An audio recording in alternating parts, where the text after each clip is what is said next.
Hello, everyone, and welcome to day 15 of this 30-day Living an Authentic Life Challenge. Today, we are going to talk about change, and I'm going to build upon the conversation that we had yesterday because you have to be intentional when you choose to change, because change often goes against the norm that people expect, and when that happens, you will rouse somebody up. So you have to be intentional about honoring what you choose. One of the things that often irritates me, so y'all gonna have to pray for me, are petty people. Because when change takes place, petty people want to cause trouble. Petty people are often jealous. Petty people are those that talk a whole lot thinking that they'll get you in trouble by doing so. And it is often the pettiness and petty people that can cause you to lose everything that you have. It takes courage to change, especially when you know that it will cause you to lose it all because somebody feels some type of way about it. Yesterday, I shared a story about a well known Bible story, and here's another one in that same book that a lot of people don't often pay enough attention to, but they know it exists. Daniel and the Lion's Den. The thing about Daniel is that his life was full of change. When you read that story, by the time Daniel gets to the lion's den, he's about 80 years old. And he had experienced a lot of change up until that point. He was already taken away from his homeland as a teenager, raised under the leadership of King Nebuchadnezzar, who had a change here and there with his attitude problem over and over again. And even in the midst of all of that, Daniel rose to a statue of leadership. It was change along the way that he experienced to get to that position. And then with the fall of the kingdom of Babylon, another change Daniel had to experience. And by the time we get to his story in Daniel's in the lion's den, he is in a new kingdom that is taken over Babylon. So now we have more change. And along the way, there are several individuals that have been around Daniel during his time as he has been raised up in the ranks of the kingdom of Babylon. And they were jealous of him.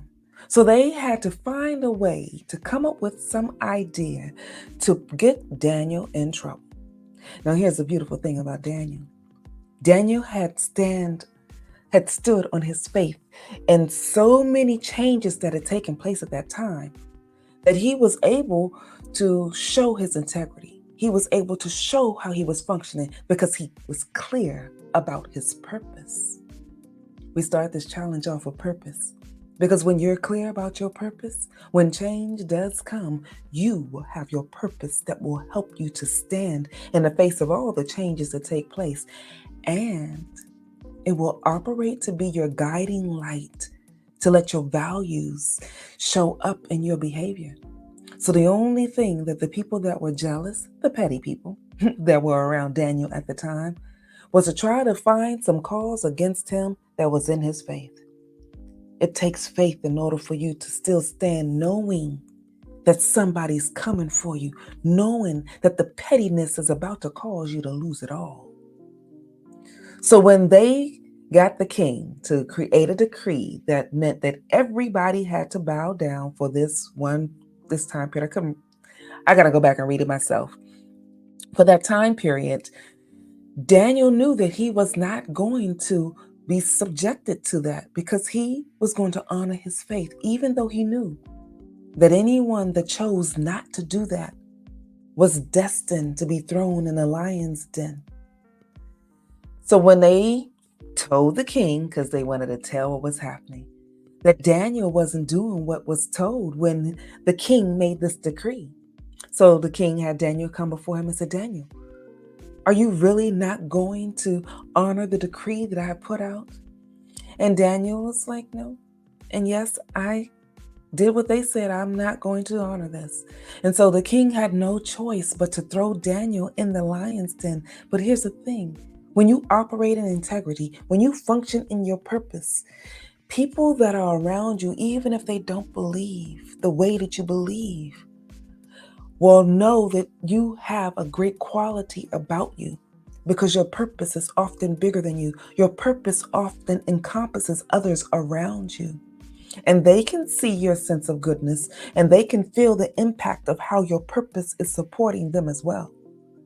So while Daniel was thrown in the lion's den, the king couldn't sleep.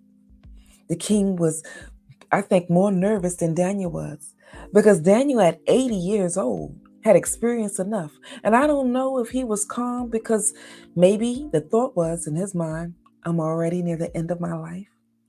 Or what was is often stated, his faith that God would cover him.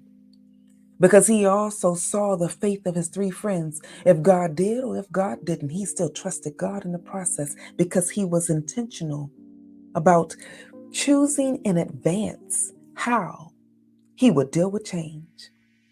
I love Daniel's story because Daniel gives us an assurance that choosing in advance how you will deal with change will let you deal with the pettiness that shows up and all the various changes that come around you where you can be calm in the storm. Because when we read that story, Daniel wasn't the one that seemed to be up all night. It was the king. Daniel wasn't the one that got the issues that was occurring with the decree. It was the petty people that came up against him that eventually got stuck with the default of that decree. They lost it all while they were trying to cause Daniel to lose it all. So I want to encourage you today. When someone tries to make you feel that when you choose to go against the norm, to be petty about it, to give you issues, choose in advance how you will stand and then stand. We're going to talk a little bit more about change, and I encourage you to join me because this challenge is live here on StreamYard. This is where we get to have the conversation, to go deeper where you need to have your discussions. I encourage you to go to my website, TanyaEHood.com. There you can click under the registration tab, but do it quick because these sessions don't take us long to get through, but it is impactful, and we're going to continue the conversation. So I look forward to seeing you on the other side. In the meantime, this is Tanya E. Hood, walking in my purpose, and I want you to do the same.